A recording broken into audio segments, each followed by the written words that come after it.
Ce qui est intéressant dans ces jurys, c'est que ce qui s'y joue, c'est pas uniquement le choix d'un lauréat ou de lauréats.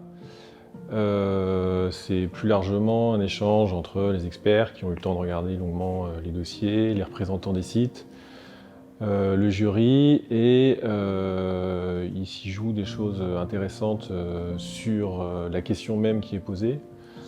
Et de même façon que la commande d'Europan s'écrit à quatre mains, entre Europan et les villes, la décision aussi se fait dans un lieu d'échange, de débat parfois animé, de doute parfois aussi.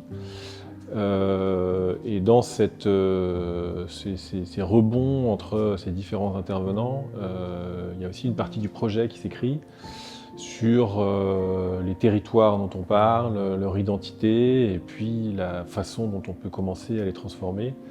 Et c'est vrai que ce moment même du jury et la diversité des personnes qui sont autour de la table, ça fabrique vraiment une décision, je pense, qui est riche et qui fait partie du projet.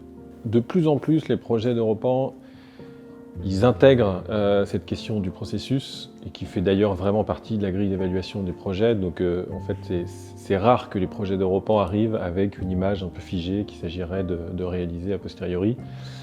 Et je crois que c'est vraiment devenu une prise de conscience collective, et même, je dirais, un centre d'intérêt des répondants à Europan de complètement intégrer la question du processus, essayer de comprendre vraiment quelle est l'ambition sous-jacente, et puis l'accompagner en outils juridiques, financiers, de gouvernance.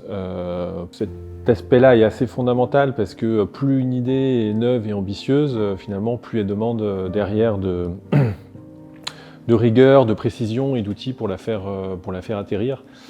Donc nous, on aime beaucoup ces projets Europan, parce que c'est vraiment l'occasion de se connecter aux avant-postes de la fabrique urbaine.